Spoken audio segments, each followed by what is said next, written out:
Okay, this is the answers to the thought-provoking questions. I'm not sure how many there are exactly. There's quite a few pages here. Okay, first is the questions regarding philosophical aspects. Number 1, how can we understand that Krishna is a source of Vishnu and not the other way around? My simple answer is that Krishna expanded into the Chaturvyuha forms, and through them the forms of the Mahavishnu, Garbhodakshay Vishnu, and Kirodakshay Vishnu were manifest for the creation, maintenance, and destruction of the material creation, and to accompany each soul in the material world. So, Lord Krishna existed before the three Vishnus and the material creation. So therefore, Lord Vishnu is only manifest here in the material world, and many of the incarnations are manifest through him. So Krishnastu Bhagavan Swayam. Krishna is the avatari because he was existing before the material creation existed. Question number 2. Why Krishna doesn't always protect the surrendered souls from material calamities? My answer, because being in the material world, the living beings are subject to the threefold miseries and to their particular karma and its reactions. So everyone has to receive the reactions to previous karma, and everything is designed to be destroyed by time. So our material bodies are material nature's creation and are temporary to begin with. These are short answers. Of course, you can talk pages about each one of these, but number 3, is the embodied soul active or inactive? Briefly explain your answer. Okay, as we are part and parcel of Lord Krishna, and he is always active, so we're always active. And in material creation, every manifestation, except for trees and stones, every body is active. So that's my answer. Soul is always active because we see everything as being active. Even trees are active. They draw water from their roots and they manifest fruits and grow, then dwindle and die. So all the different varieties of life are active. The fish are active, everybody. Number 4, briefly explain how the soul is unchangeable and immovable. From Bhagavad Gita, 2nd chapter, 24th verse.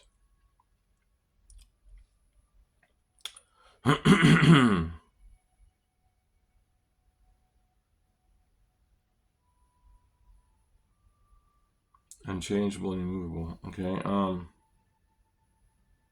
The soul, being one in quality with Krishna, is eternal, full of knowledge and bliss. But being so small, we can become covered and influenced by material nature, which gives the appearance of change. But the soul never changes its spiritual nature. That is its constitutional nature. And it cannot be moved by the material nature. 5. Will the pure devotee directly reach Goloka Vrindavan at the time of death? Briefly explain your answer. Krishna says, Janma karma cha me divyam evam yovedi tattvaha twakta deham pranarjanma naiti mamedi sorjan. He says that if we remember him, understand his birth and appearance, that at the time of death we will be transferred back to the spiritual world. Yum yum vapi smonam bhavam tyajati antikaleram tam tam iati tam tam nyatumataya prakrita niyatasva, 8th chapter. Krishna says if we remember him at the time of death, then we also get transferred back to the spiritual world. There are other descriptions that I can't quote exactly where they are, that say that we will take birth if our relationship is with Krishna and Goloka, then we'll get to take birth where Krishna is having his pastimes and get introduced to Krishna and our eternal service in that lifetime. So in a sense, that's the same as going back to Godhead, because Krishna only advances when he brings his eternal kingdom with him. But there are many descriptions in the Bhagavatam, like Dhruva Maharaj and Ajamil, where the Vishnu Dutas came and brought them directly back to the kingdom of God.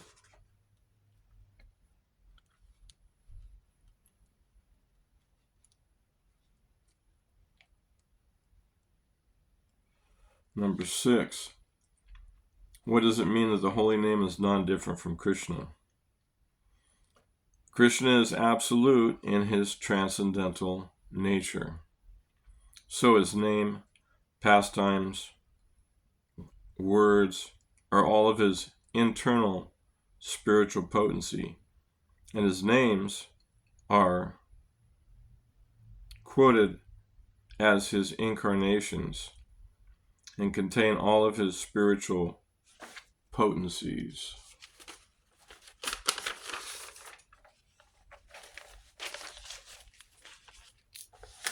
Like I said, you could write pages on all this, how Krishna is non-different from his name.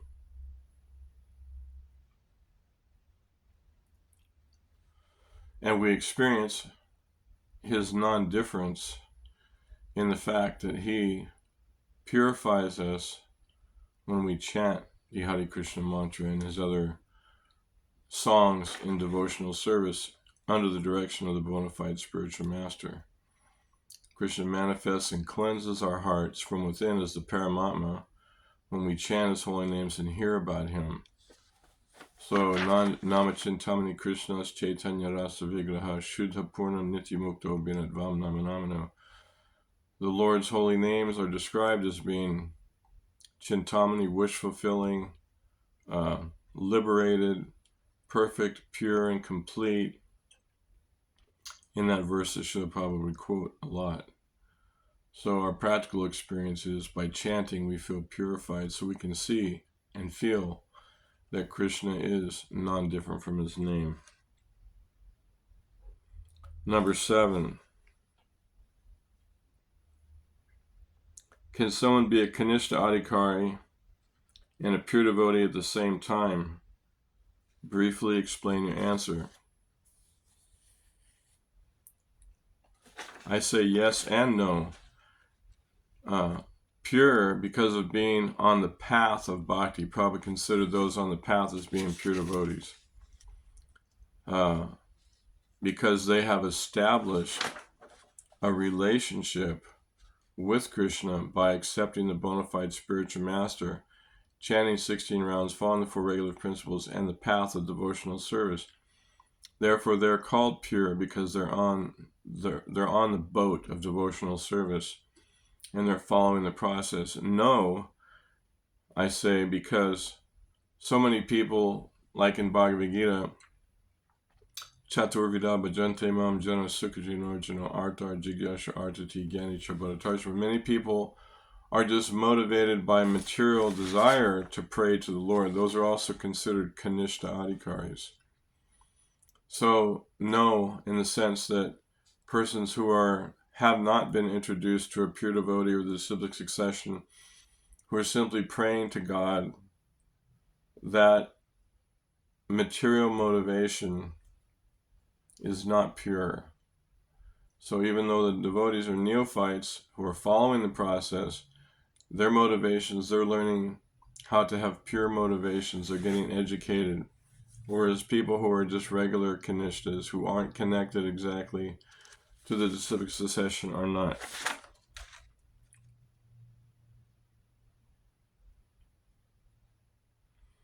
Give a couple of examples. Number 8. Give a couple of examples of bhakti in the mode of ignorance. There's different references to bhakti in the mode of ignorance. There's different varieties of descriptions of that. So I'm going to explain both, I hope, here in a minute. Yeah, let's see. Okay, anyway. In one understanding, according to Varnashram, the Sudras are in the mode of ignorance, and the Vaishyas are in the mode of passion and ignorance, and the Kshatriyas are in the mode of passion, the Brahmanas are in the mode of goodness. So in the mode of ignorance, one can dedicate one's life to the process of devotional service, and Krishna says that one can attain the supreme destination, just like the Brahmins and the warriors who are in this temporary world engaged in his service. So those in the mode of ignorance, there's many examples of persons who are in the mode of ignorance. Animals, different varieties of animals. Jatayu was a vulture. He dedicated his life to serving Ram and trying to save Sita. So he went back to Godhead.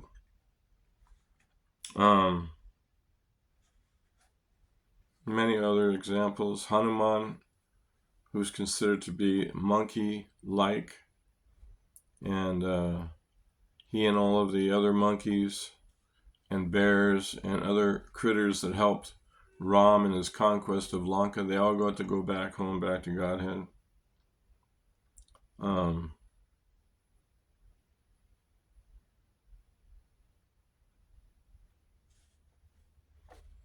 Krishna had many, in Dwarka he would travel with many prostitutes, society girls, and that's the mode of ignorance. So they were devotees of the Lord. So, and then there's, did I mention Kubja, who was also a prostitute, that offered sandalwood paste to Krishna, and Narada Muni converted Mrigarari the hunter to devotional service. The hunter was definitely in the mode of ignorance. And the Rakshasa son of Bhima, Gatotkacha, sacrificed his life for Krishna in the Battle of Kurukshetra. So the other description of bhakti in the mode of ignorance is, I have it written down here, but I can't remember. It's in the 3rd canto. I don't know where I wrote that down. I don't have it organized perfectly. That because I had to add to the description because I found the quotes in the Bhagavatam about modes of the bhakti and the mode of ignorance and mode of passion. So basically, it means those who are materially motivated in the mode of ignorance to worship the Lord for some benefit. That they're worshiping the Lord, but they're in the mode of ignorance. So their approach to bhakti is through the mode of ignorance, but because they're approaching the Supreme Lord, they get the benefit of devotional service. Number 9, give a couple of examples of bhakti in the mode of passion. So Arjuna was one of the examples. The warriors, they were great pure devotees. They engaged their passion in the service of the Lord. Dhruva Maharaj, another example. He wanted a kingdom bigger than his father's. That was passionate. So he worshipped the Lord with his material motivation, but then when Krishna revealed himself, he realized he didn't want it, but Krishna gave it to him anyway. So the same example holds about, but Prabhupada describes it a little bit differently, he describes that persons who are not connected to the disciplic succession, who have material motivation and are separatists,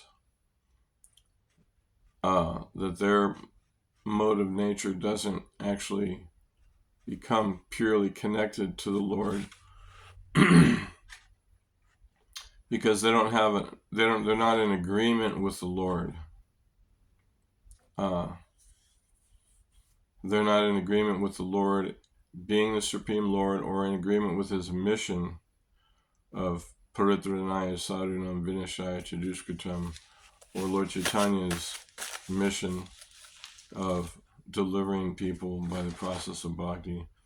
So that's considered to be the mode of passion, where they have a view, even though they're trying to, they want some material benefit, some passionate benefit, but they're separatists. So that's one of the descriptions that was given in the third canto as to bhakti in the mode of passion.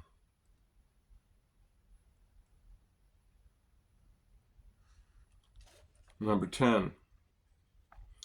Briefly explain how the Lord accepts service through the deity form, although the Archa Vigraha is made of material elements. The deity incarnation is designed according to Krishna's direction. If you read the 11th canto, Krishna describes the worship in nectar devotion. It describes how the Lord will appear through different representations like painting, wood, sculpture, metal, stone, earth, in the mind. Of course, it all has to be done under the direction of the bona fide spiritual master and the description of the scriptures. Then the Lord appears as himself through these different material elements. So Srila Prabhupada came and invited the Lord to come so that we could to accept that deity form as himself, so we can go to the temple and have darshan and render different services to the Lord, and we feel the Lord's presence. It's not like you go in there and you don't feel the presence. The transcendental atmosphere is so powerful that we understand that this form of the Lord is not different from the Lord. It is the Lord himself. And then you have the story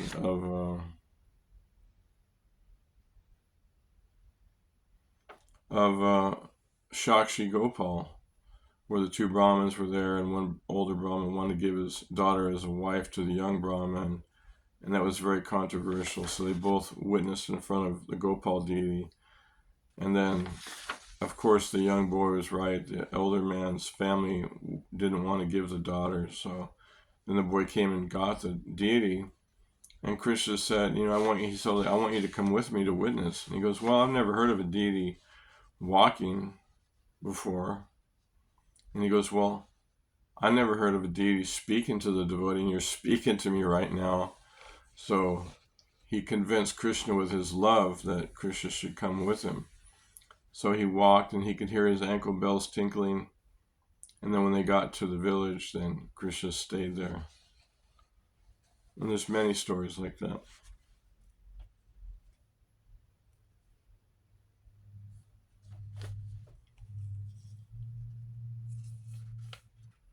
Next question.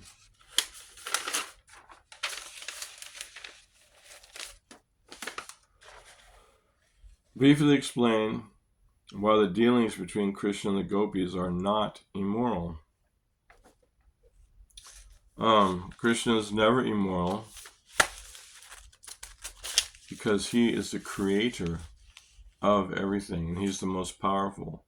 He owns everything, and his dealings with the gopis were to fulfill their desires to want to have him as a husband.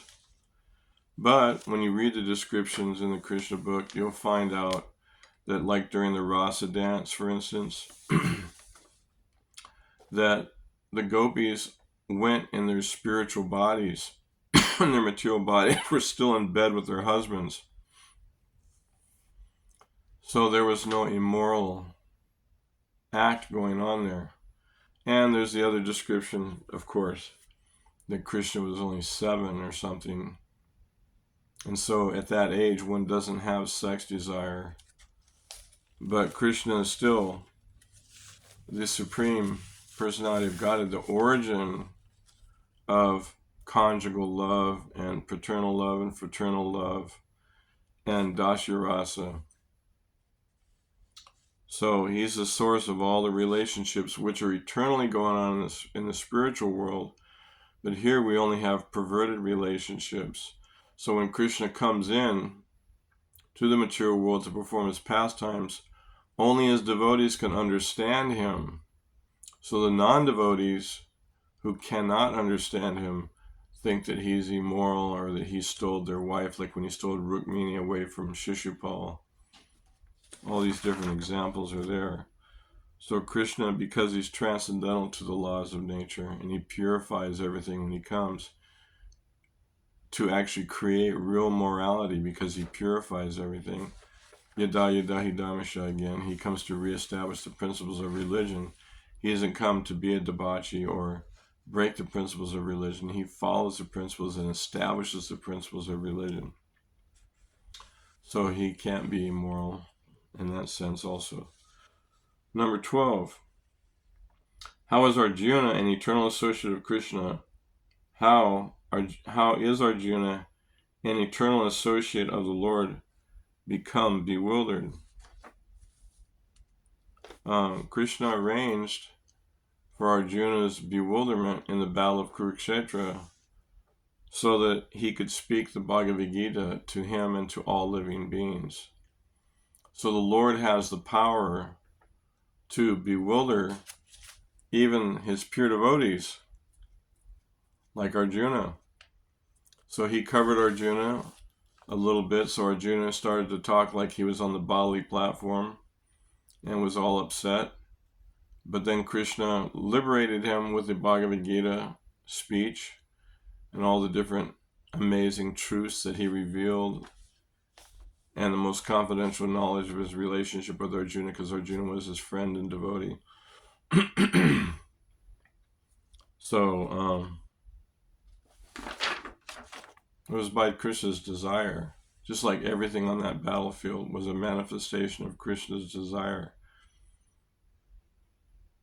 Like I said, we can do pages and pages on every one of these questions. 13. Is a pure devotee infallible? Briefly explain your answer. Yes, the pure devotee is infallible because he's completely attached to the eternal loving service of the Lord. And because of his intense attachment to Krishna, he's no longer, if he's in the material world still, and he's a pure devotee, then he's completely detached from being on the bodily conception, and he realizes he's not even doing anything. So, then when he goes back to the eternal kingdom of God, then living there with the Lord, all living entities there are considered infallible because they're eternally living in the spiritual world. Here, we're eternally living in the material world. So we're called eternally conditioned souls. But the ones who are already perfect and who have achieved perfection are considered infallible because they're eternally attached again to the loving service of the Lord. Number 14. What does it mean that a pure devotee's body is spiritual? Sorry. The devotee's body is spiritual because he engages it. Sorry. The devotee's body is spiritual because he engages it always in the service of the Lord. And because the pure devotee is absorbed in his loving service, his pure spiritual body is fully awakened. At this stage, his bodily functions are controlled by Krishna's internal potency. So, the spiritual consciousness of love of Godhead, of pure devotional service, that consciousness is what pervades the body. The soul's consciousness pervades the material body to begin with, even if you're not a devotee. So that consciousness is flowing through a body, as described, I think it's the second canto, but I could be wrong, through the red blood cells. So when one becomes purified, naturally one's body becomes influenced by that spiritual consciousness. And the other way of when I understood when I was young is that our cells of our body are completely rejuvenated after 7 years. So if you take prasadam for 7 years, then your body is a prasadam body. So that's another argument. But mainly it's because of the pure loving service that the devotee is doing and engaging that body in pure devotional service. Just like we saw Srila Prabhupada. He was so effulgent. Devotees talk about his beautiful, brilliant effulgence, and how his effulgence was emanating this wonderful ecstasy. And then when the devotees would even get close to Srila Prabhupada, they would feel this beautiful, beautiful peace. My friend Urdhaswat used to take notes, and he would stand right next to Prabhupada's Vyasasan in Los Angeles. And he said that the beautiful feeling of spiritual purity coming from Prabhupada's body was so wonderful to be next to. So his body in all different ways. And then when he would touch the devotees, he would purify them with his touch. So, and everybody who got touched by him experienced that. So many people experienced that. Okay.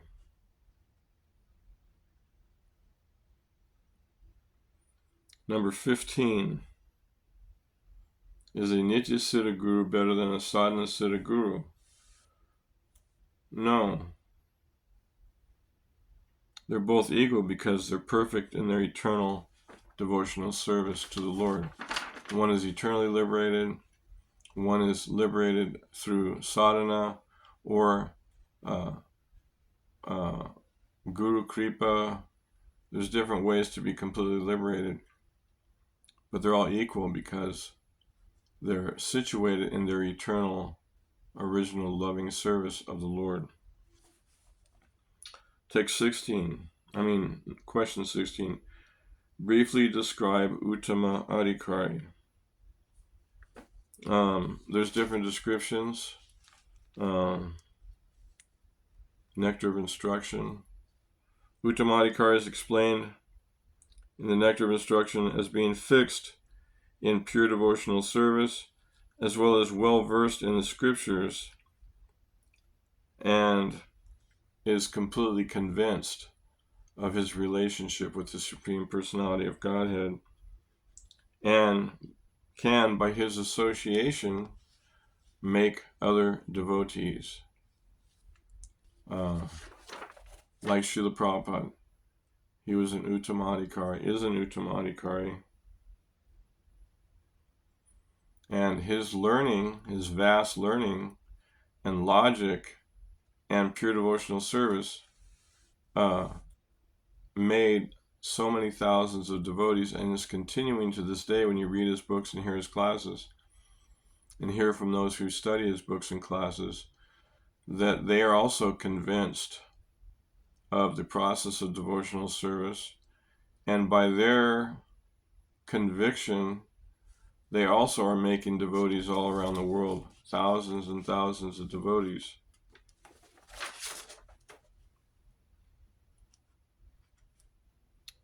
Number 17. Why our pure devotees are often called Paramahamsas. Paramahamsa means swan-like, because they take pleasure in the swan-like activities of hearing and chanting the Lord's glories and names and becoming absorbed in pure devotional service.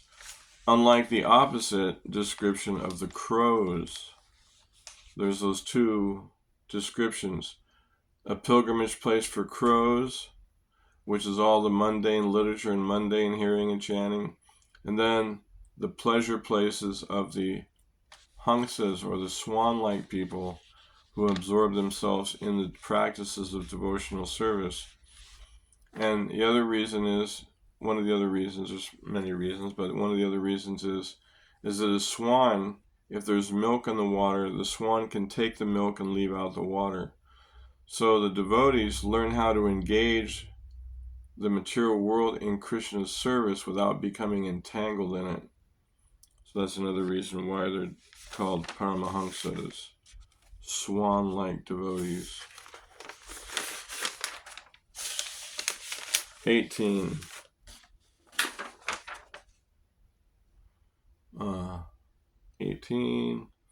Can a guru who is a Madhyama Bhakta deliver a disciple? My opinion, according to my studies, is yes. And because of his full faith in Guru, Sadhu, and Shastra, and because of his connection with Krishna in devotional service, which inspires and purifies those in contact with them and are engaged by them in the process of devotional service.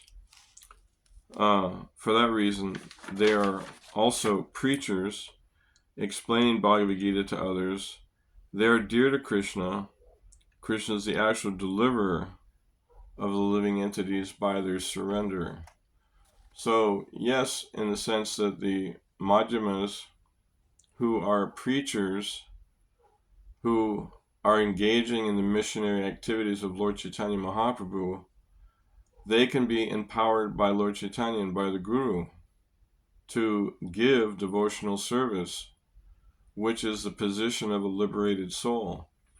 And if persons follow the directions, just like across the world, Srila Prabhupada sent his devotees who were young devotees all over the world, and because they were convinced of Prabhupada's position of a pure devotee and convinced of the process of devotional service, they were able to make so many devotees and continue to make so many devotees. So Prabhupada was asked one time, maybe more than once, but I've heard it on a morning walk, when the devotees were talking about the blessing of Lord Nrsimhadev to Prahlad. And when Prahlad asked him to deliver his demoniac father, Hiranyakashipu, he wouldn't ask for any other benedictions but for that one.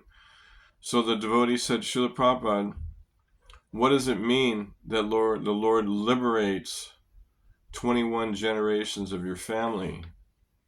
And Prabhupada said, because they become devotees, and devotees are liberated. So many of our devotees in ISKCON have experienced deliverance of their parents. If you listen to all the stories of the devotees when they're with their parents, when they're dying, somehow Krishna even appears to those parents.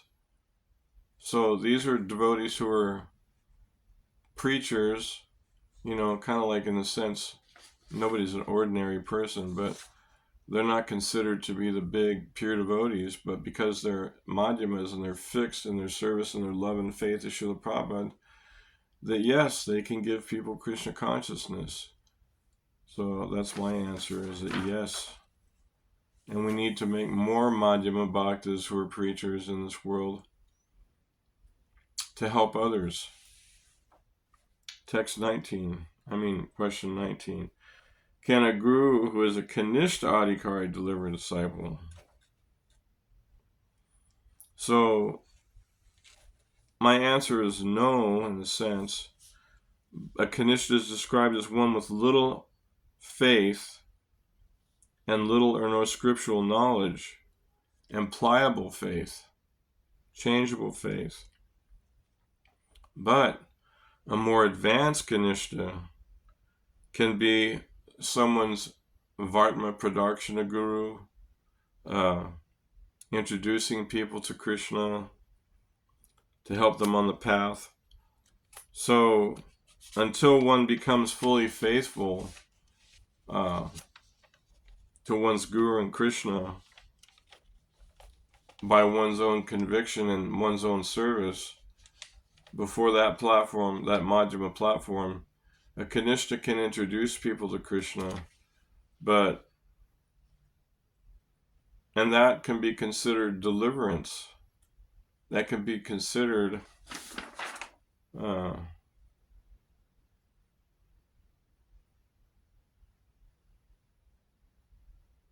deliverance just by introducing somebody to Krishna.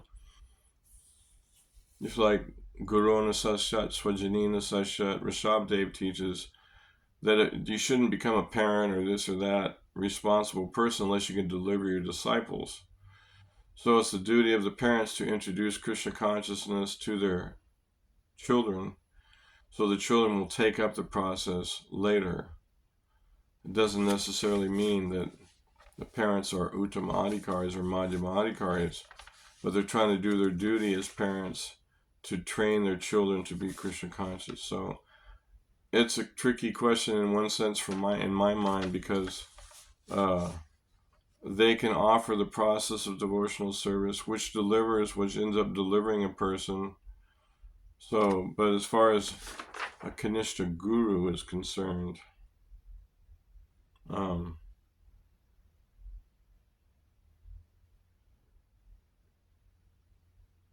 it would depend on the level of advancement of that Kanishta guru.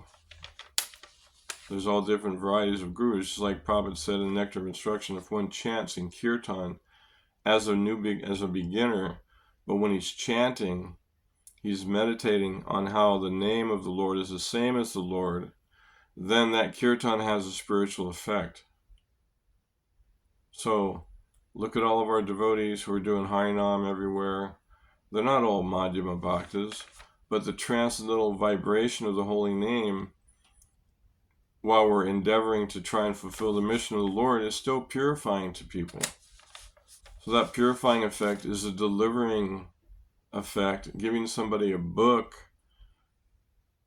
That transcendental wisdom that they've given that person can deliver that person.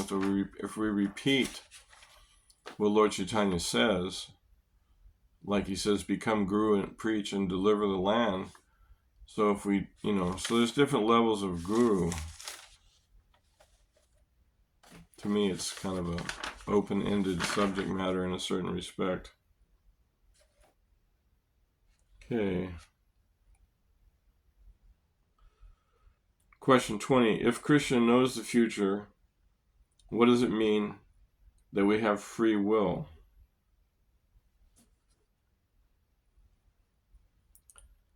Okay, Krishna is independent by nature. So, we the jiva also are created with a small amount of independence, like him, so we can choose to serve him or become independent and live according to our material desires.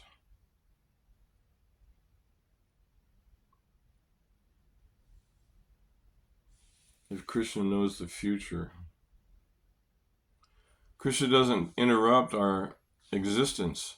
When he spoke Bhagavad Gita to Krishna at the end, he says, now you've heard everything, now deliberate on it fully and do what you wish to do. So he doesn't interfere with the independence, even though he knows the future of the living being. He doesn't interfere with the living entity's life. He wants the living entity to surrender to him on their own, which is love. Love means you voluntarily surrender to Krishna. Not that he's forcing you, because he knows what the truth is, and he knows you're going to take birth as something other than a human. So he threatens you by saying, if you don't surrender to me, then you're going to be this or that. Even though he does say that throughout the whole Bhagavad Gita, he explains the process of karma. But he still, at the end, told Arjuna, now do what you want.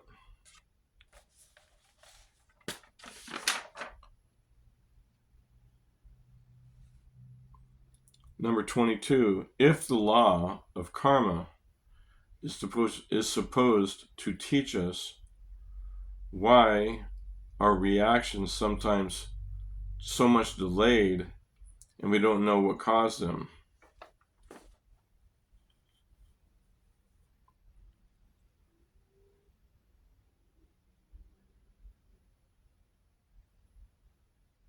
Wait, I skipped one somehow.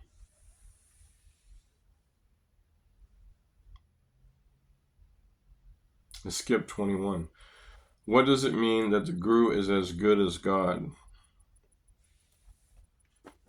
Okay. Shakshad Hari, we sing every morning. Shakshad Hari Trena Samasta Shastre.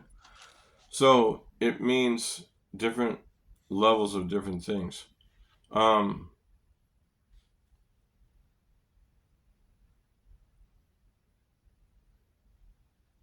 Because Guru is considered to be the external manifestation of the Supersoul.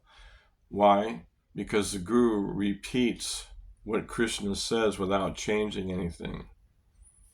So a Brahman is considered to be the mouth of the Lord, and so the devotee is considered to be non-different from the Lord as the external manifestation of the Supersoul, because that devotee repeats what he's heard from his Guru and from Krishna and from Srimad Bhagavatam and does not change anything, and who is following the process of devotional service and is experiencing the connection with Krishna by that devotional service.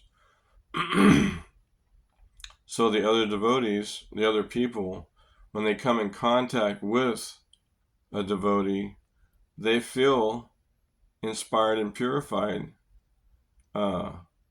That's the way so many devotees have become devotees, because the sincere devotees who are the preachers are absorbed in devotional service, are only repeating what they've heard, not changing the message. So that's one way they're considered to be non-different from the Lord. The other way is that once one is eternally situated in one's loving relationship with the Lord, then one is completely absorbed in Krishna's internal potency and no longer even identifies with the body.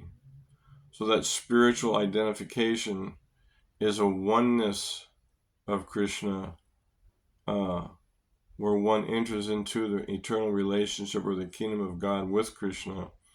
So one becomes one because one is absorbed in devotional service. So that's a oneness also. 22. No, 20, yeah, 2. That is the law of karma is supposed to teach us why our reactions sometimes so much delayed and we don't know what the cause of them is. Yes, karma teaches us that this material world is full of our suffering, the good, the bad reactions of our actions. Karma is the good and bad reactions to the fulfillment of our material desires. So the actions are placed in our hearts.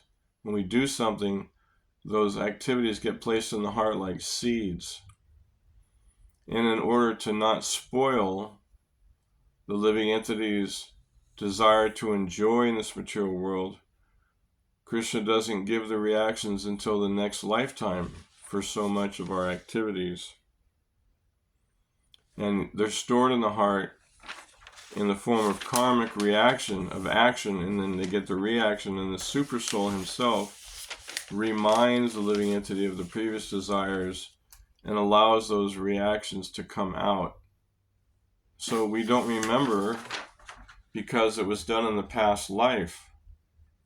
But that's not an excuse for us not getting reactions, because we don't remember so many things we may have done as a child, but our parents remember or somebody remembers, but we don't have any recollection of it. So memory is not an absolute reason why we shouldn't accept the fact that we're getting reactions from our previous activities.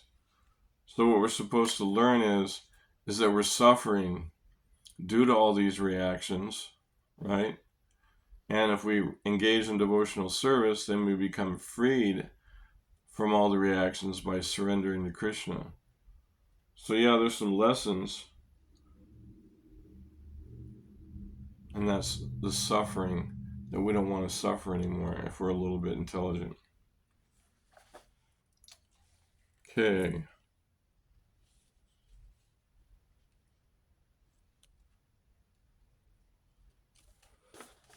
The next one, 23. What's wrong with the mantra Nitai Gaur Radhe Shyam Hare Krishna Hare Ram, considering they're both bona fide holy names? Of course, the person that created this bogus mantra was a Mayavadi. So because the mantra did not come in disciplic succession, therefore we don't accept it. And in 1976, I believe, I think I was there at that time, Prabhupada, somebody came to Prabhupada because you could hear them chanting it right next door. Nitai Gaur Radhe Shyam Jai Shri Krishna Balaram Shri Radhe Govinda, or something like that. So Prabhupada explained to the devotees that this was this Mayavadi, and he said in order to bewilder them, we should chant Nitai Gaur Radhe Shyam Jai Krishna Balaram, who are the name of the deities in our temple. But Prabhupada did not approve of the Mayavadi's mantra because it's not coming in disciplic succession from any of our acharyas or any of the scriptures, whereas the Hare Krishna mantra and other songs are coming from bona fide Vaishnavas in disciplic succession.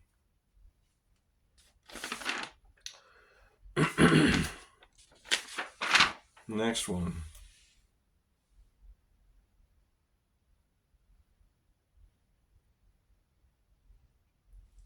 Is the Guru supposed to know past, present, and future? Trikaligya, briefly explain your answer. No, the Guru is supposed to know the science of Krishna consciousness and be well versed in the scriptures like the Srimad Bhagavatam and other Vedic literatures given by the Goswamis. But Krishna himself, in the form of the Srimad Bhagavatam, does tell the future of Kali Yuga, the future of the other yugas. So no, the Guru doesn't have to know past, present, and future. We can know philosophically from Bhagavad Gita what the past is, that we're conditioned souls living here in the material world. At the present, that if we take to the process of devotional service, we'll get purified. And the future, that by becoming absorbed in devotional service, we can go back to the spiritual kingdom. We should understand past, present, and future like that. But we're not astrologers who can predict and say what the future is. We're not, even though Bhaktisiddhanta was an astrologer at one point in his life, the Guru's qualification is not to be an astrologer, but to understand the science of Krishna consciousness. Next one, 25.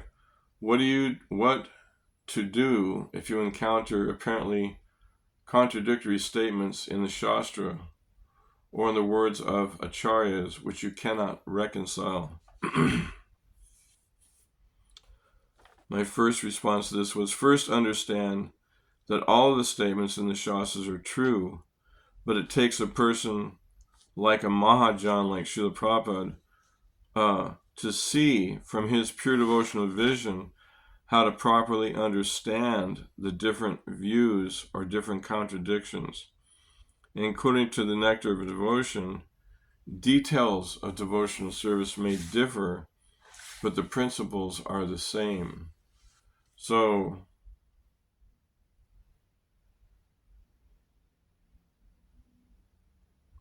all the acharyas teach that we should be absorbed in pure devotional service. The details of the time, place, and circumstance may differ, obviously, or they're always going to differ because everybody they're preaching to is a different person in a different time and circumstance. So there's different details that are changed because of that. And the other thing Prabhupada said when devotees asked him difficult questions, where he said, chant Hare Krishna and the answer will be revealed to you. Krishna will reveal to you the answers by your sincere devotional service. That's my answer to that one.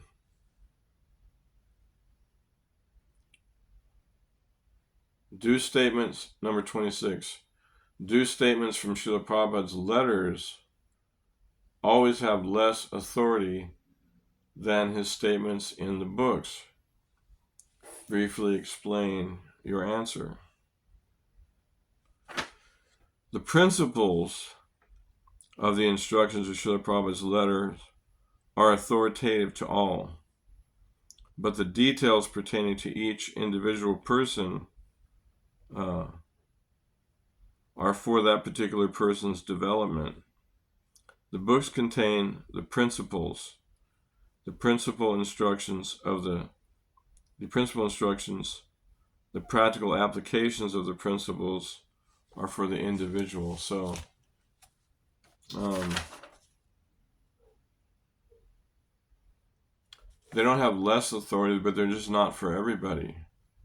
They're for the individual that Prabhupada was preaching to, or individuals, like in a group where he was preaching to them.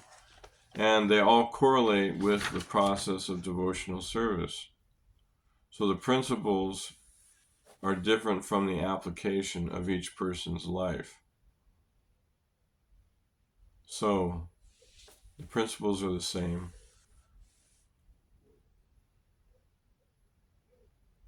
but the details are different. So they have authority, but it's for that individual.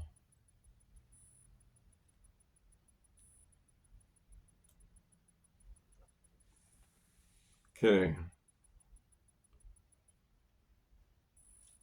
The next section is application lifestyle topics.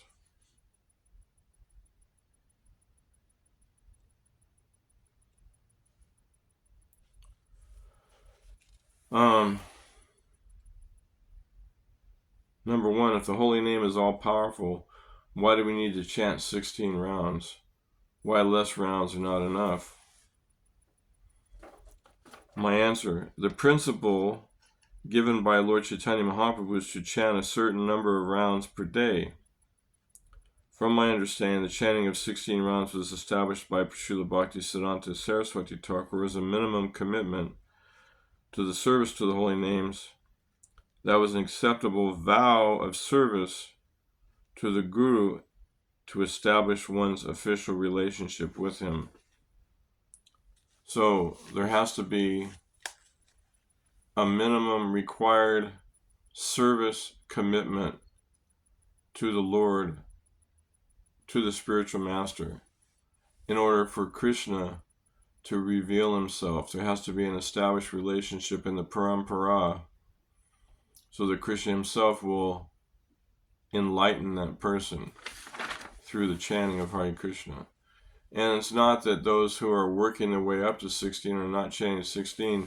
It's not that they're not doing any service. It's not that they're not doing service and they're not getting some revelation, but the minimum standard is there as a more serious commitment, that it takes an hour and a half, 2 hours or more to chant 16 rounds, following the 4 regulative principles along with that. That is a solid commitment to the devotional service of the Lord.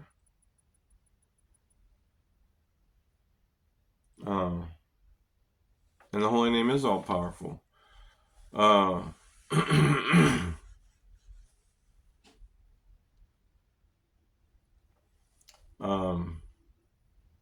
The story of Ajamil. Prabhupada was giving the class, and Pradyumna said, Narayan, Narayan, Narayan, reading the translation of the verse where Ajamil is calling to Narayan. And Prabhupada said, did I say it 3 times? And Pradyumna wouldn't answer, or whoever it was. I don't know if it was Pradyumna or not. But whoever it was, they wouldn't answer. And finally they said, no, Srila Prabhupada, you only said it once. He said, once is enough. So he called out to the Lord, and the holy name of the Lord is so powerful that if it's said without offense, then the Lord can immediately appear, just like the Vishnu Dutas appeared to Ajamil for screaming out the name Narayan, his little son. Wasn't even Krishna. So the potency of the holy name is enough, but our commitment to Krishna's service through the parampara system is the way that we prove to Krishna that we're willing to do the minimum commitment of devotional service so that we can become enlightened. It's a form of submission that we have to work our way up to. Some people can't do it, and they don't have the capacity to spend the time doing it. But just the fact that they're chanting, they're making advancement. And at some point, they'll make, advancement to the point where they'll want to take initiation, or maybe not. And maybe they'll even chant Hare Krishna at the time of death. And because the Lord's name is potent, they'll become delivered by remembering it. But our process is to follow the Guru Parampara. Number 2, I cannot cook for myself. Can I offer to Krishna what's cooked by others who do not practice Bhakti Yoga? Briefly explain your answer.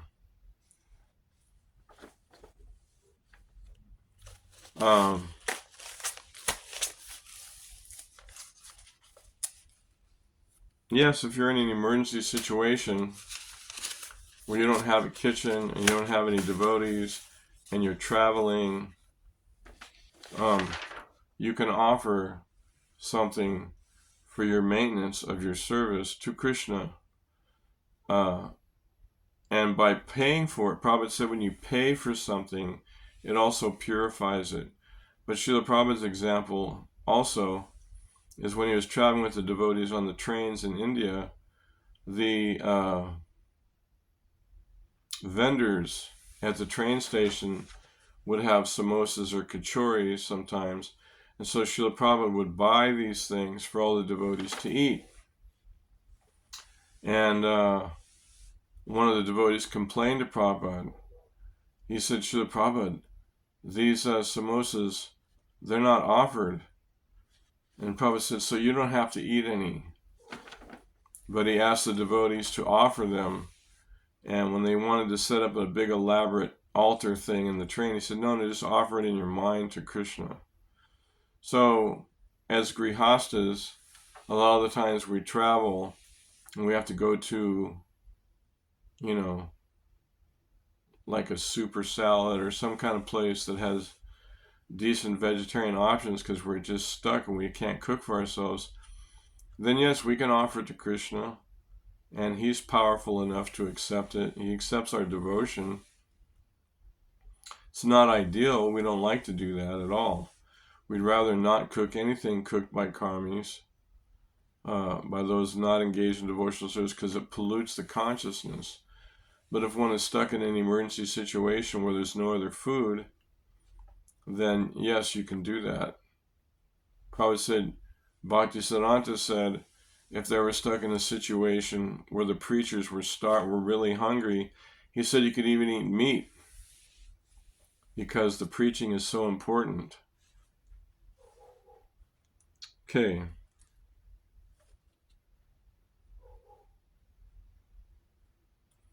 The third question is illicit sex all sex outside of marriage, or even sex within marriage without the intention of having children? Strictly speaking, yes. Because Krishna says, Kamosmi Bharatarshava. He wants us to be civilized human beings. So he wants us to have good children that will help the other living beings in this material world become Krishna conscious. So yes, we shouldn't just act like animals and have sex, even when we are married, unless we're planning on having a family. It's one thing. It's better if we have sex with our spouses just for enjoyment, rather than go out and hunt down other people to have sex with. So in that sense, it's not considered illicit. There's some subtle distinction there, but in general, as Prabhupada says everywhere in his books, we should have sex as grihastas only to have children, and then you can do it once a month. but we should prepare ourselves by chanting Hare Krishna to try to have a good family. So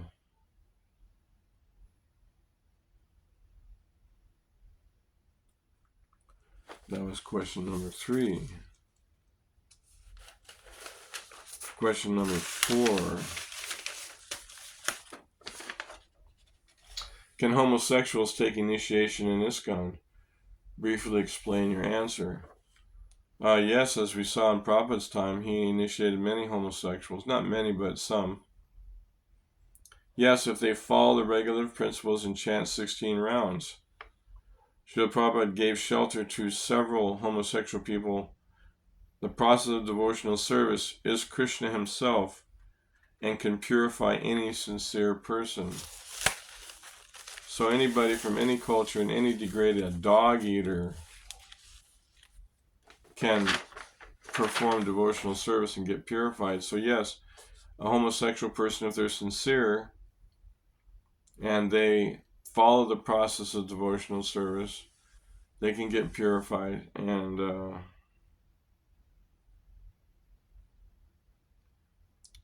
if they're sincere, yes, they can take initiation, because we know so many who have. I don't know what the ruling is in the GBC, because I have been an independent grihasta for so many years. I don't follow if there's new rules that say something otherwise. I'm just going off of Prabhupada's example and scriptural evidence. I don't know. Question number 5. Can chocolate be offered to Krishna and then consumed by the devotees? This is a controversial decision made by the GBC some years ago, and it's interesting. So officially, no, we can't, but we used to. Back in the early 70s, they used to offer even Dwarka Burfi in Los Angeles, and different sweets they would make with cocoa for the deities, with cocoa powder. And Prabhupada was also offered in Switzerland some of the nice Swiss chocolate, and he would take a taste and give the rest to the devotees. But in general, people have this conception that there is caffeine in chocolate. But I have one devotee friend who worked in a chocolate sweet factory for a few years, and he said there's no caffeine in chocolate. He said there's something else, which I can't remember the name of, that makes you feel good when you eat it, but it is not caffeine. So if we're talking about intoxicants, it doesn't have caffeine, it has something else in it. So, but according to the GBC laws, we're not supposed to eat it. And people get freaked out if you use it.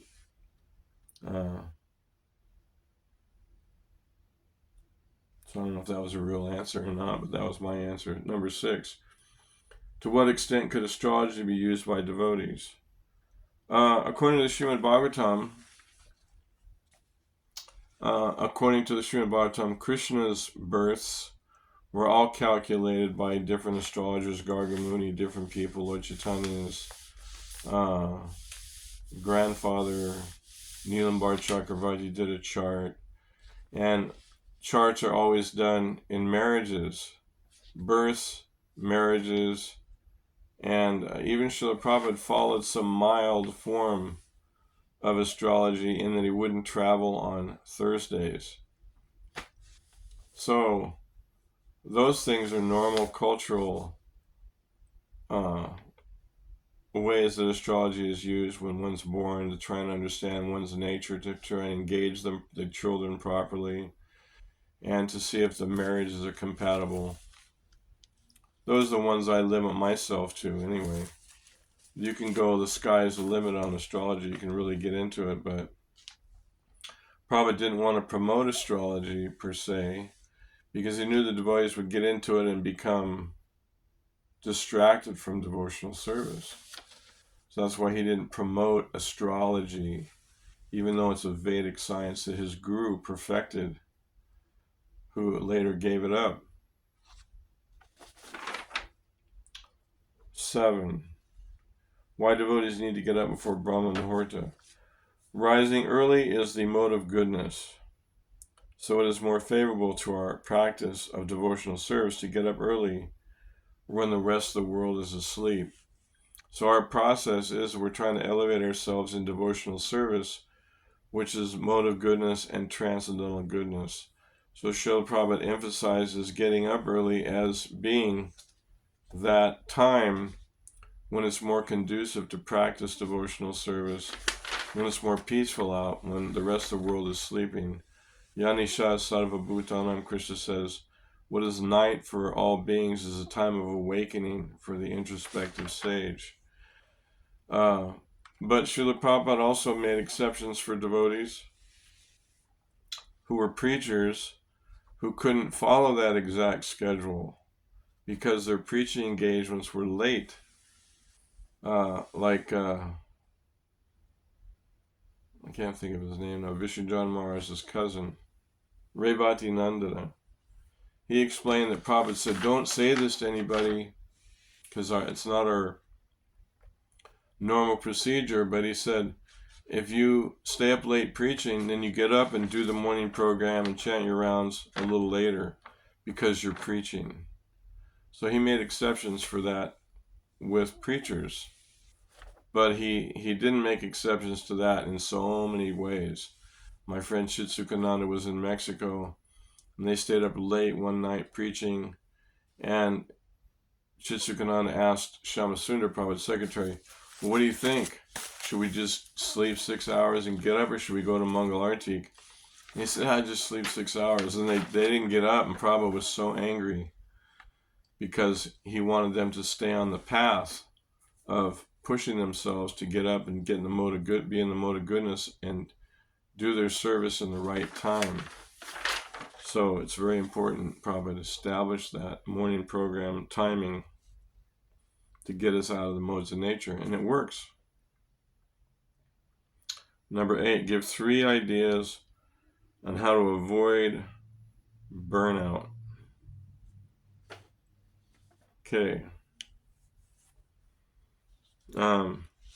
First of all, we have to give ourselves time to practice. If we're living in the ashram, we have to give ourselves time to practice and go to the morning program.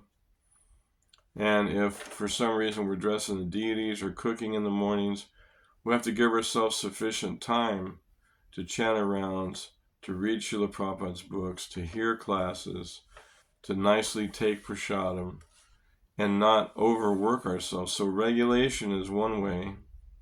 Then association is another part of not getting burned out. Because if we are having some problems, then we need to speak with somebody who's a respectable elder or friend so we can get proper direction and reveal the fact that we're getting burned out. If we don't have somebody we can talk to, so many devotees have left our movement because they isolated themselves and got overwhelmed by the circumstances. And then we get burned out sometimes because we allow ourselves association with abusive people in the clothing of devotees, or as managers who don't care for the well-being of the devotees. So we have to be careful about who we associate and who we say yes to. Just because they're the manager doesn't mean that they have your goodwill, your well-being at heart. They may be only thinking of money or be thinking of this or that and not thinking that, your spiritual life is very important to them.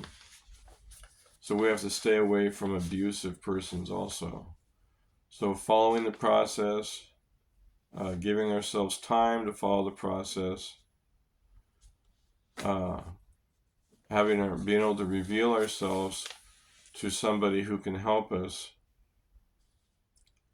to help us through the process so we won't get burned out, and avoid people who are abusive, who are burning other people out. I've seen so many people here in our Dallas temple that have got burnt out and left the community because of the bad management.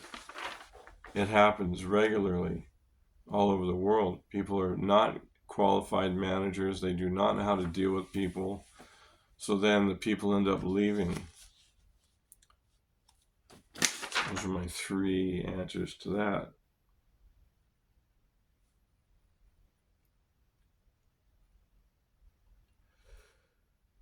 Number 9. Can devotees use leather shoes? Briefly explain your answer. Preferably not use leather. We don't want to be involved in the animal slaughter on any level if we can. But sometimes jobs require, for the grihastas, sometimes jobs require a heavy-duty boot or shoe with steel toes, and a lot of times you can't find those unless they're made out of leather. Or if you're in a job where you have to dress up really nicely because of you're a manager or some kind of high-positioned person in some business, sometimes it's impossible to find decent shoes that aren't leather, that don't look good. But generally, we try and find vegan options for shoes. Number 10. Can you reject a disciple who doesn't follow the 4 regulative principles? Briefly explain your answer.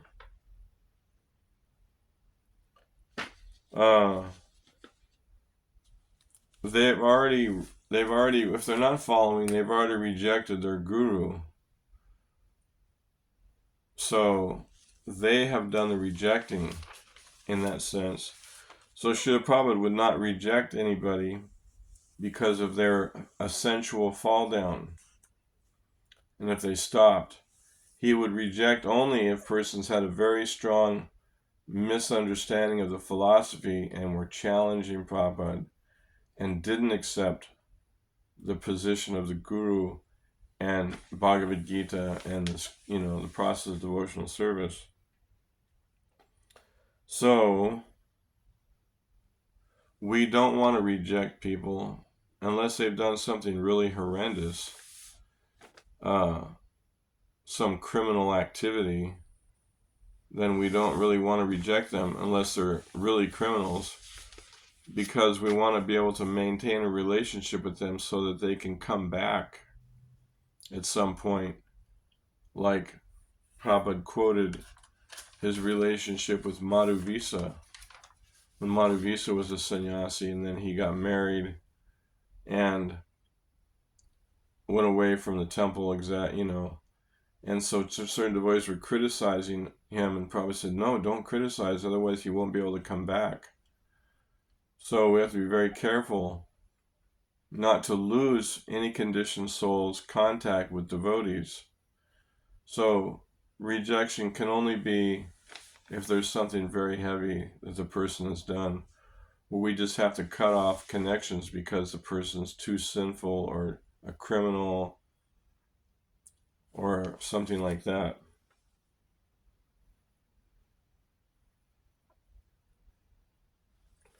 But if it's accidental fall down, then we shouldn't reject. We should be patient. Can you reject a disciple who doesn't follow the 4 regulative principles? Okay. What is more serious? Sensual fall downs or philosophical deviations? Philosophical deviations are much more serious because there are so many philosophical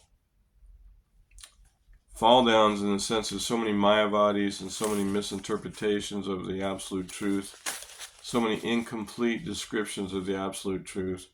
So if somebody accepts the bona fide spiritual master, and then based on bad association, as we saw in Prabhupada's time, people would take bad association and they would philosophically deviate, then Prabhupada would be very disappointed. And but still, he didn't want to reject anybody, But if they were so strongly against what he was doing, then he would reject them if they were very offensive or became Mayavadis. But he would often quote, like there was one devotee in Bombay who was living in a tree, who left the ashram living in a tree somewhere. I don't know what kind of tree it was. But he was studying from some yogi that lived on the beach how to put a coin in one ear and take it out the other. And he was smoking ganja, and Tamal Krishna Maharaj was like, this is the last straw. This person's really this and that. We have to reject this person. Now he's gone way too far. And Prabhupada said, no, you do not understand the mercy of Lord Nityananda. You do not understand how merciful the Lord is. He will not reject anyone. So the position of the Vaishnava is that we're all equally fallen, conditioned souls in this material world. And once somebody's had a connection with the devotional service with the Guru, then Prabhupada would be very happy, because sometimes people would come back after some time to visit with Prabhupada, and he was so happy to see them because they came back after falling away.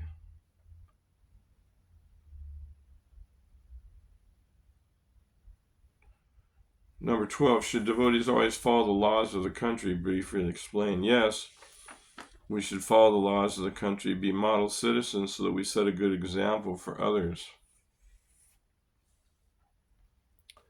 And mostly we're talking about grihastas following the laws.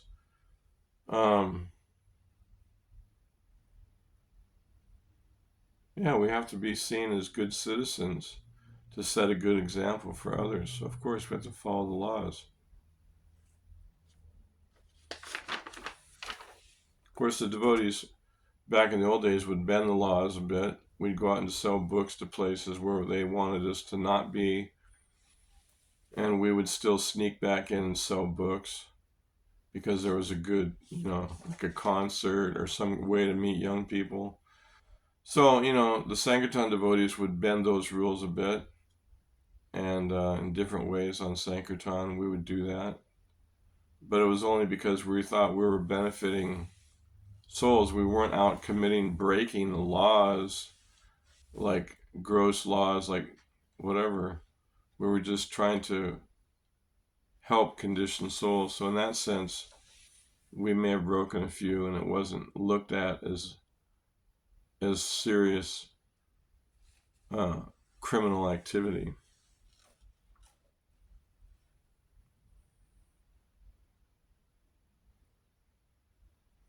"13. Are you ready to take birth again and again to save your disciples? Briefly explain your answer." Yes, if Krishna desires. I'm not sure I know how that works, but Prabhupada did say that he would come back to save his disciples. So it's not exactly under our control. It's under Krishna's control, where we take birth again. Karma Daivena Netrena. Krishna is arranging for us to take birth in different places according to our service attitude and if we're going to be preachers or not. The Lord is arranging for us to meet devotees and to engage in our service. So yes, out of compassion, just like Vasudev Dutt, he wanted to take the karma of all living entities in the universe, and so they could all go back home, back to Godhead. Lord Chaitanya said, yes, because you're a devotee, Krishna will fulfill that desire, but he won't make you take those reactions of the living entity's sins, but he will deliver them for you. So Krishna can arrange the deliverance of any soul because he is the inconceivable, unlimited Supreme Personality of Godhead. So yes, if he wants to arrange something like that for the person, because we're not even going to be conscious of that. Once we leave these bodies and we have some disciples, chances are we're not going to be conscious of those people because we'll forget everything when we leave this body if Krishna wants us to forget. If he wants us to remember and he wants us to, again, take up that meeting process, then yeah, why not? We're here to serve. That's all. Our only business is to do devotional service. We're not worried whether we have to take birth again, because we're only worried about rendering service to the Lord. And if that preaching is what pleases the Lord the most, then we're ready to do that.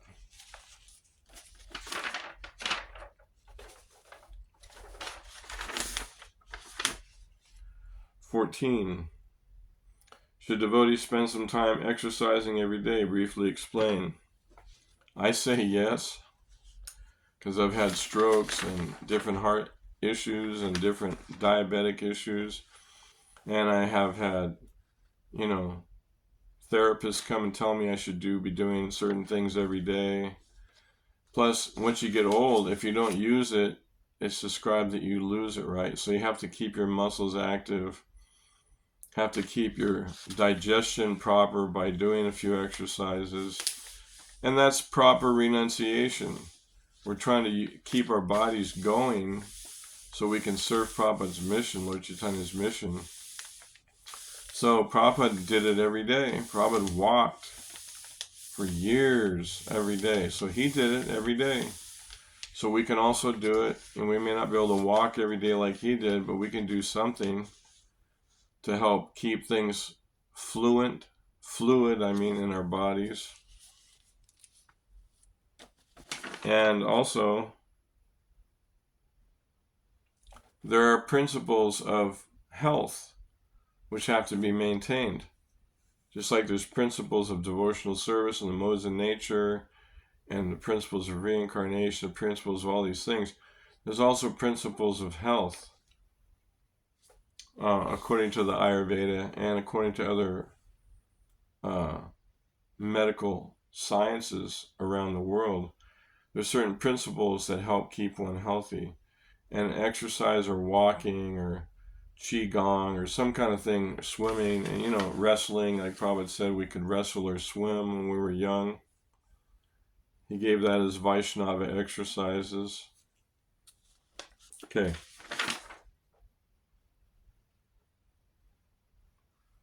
15. Out of humility, a Vaishnava should not accept worship from the disciples. Comment on this statement.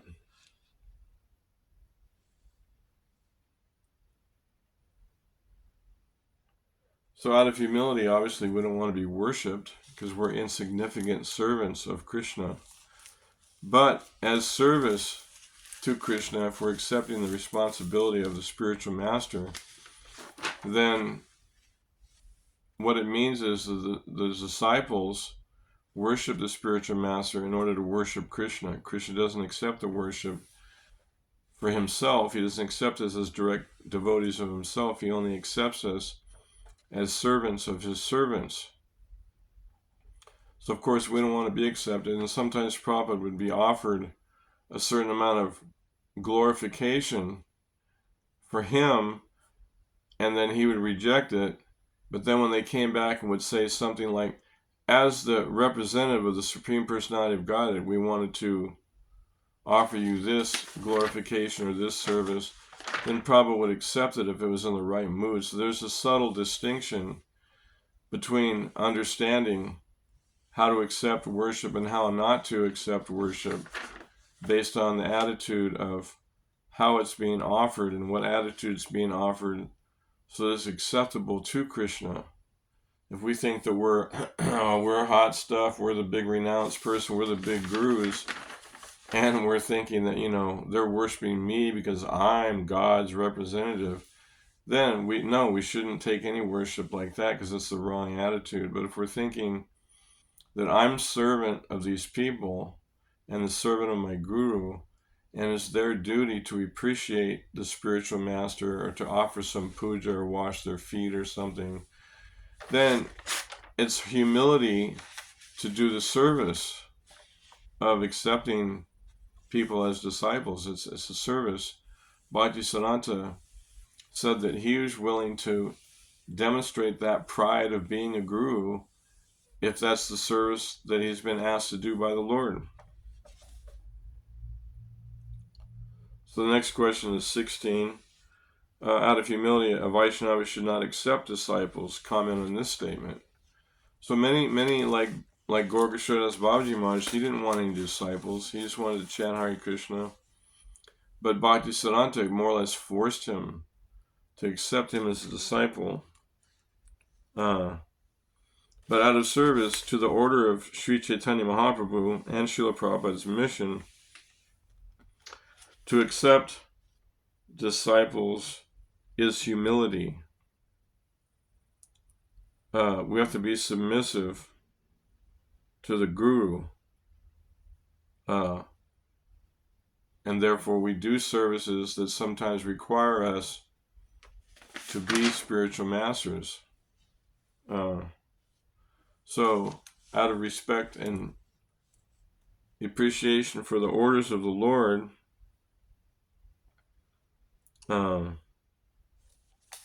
we should accept the disciples.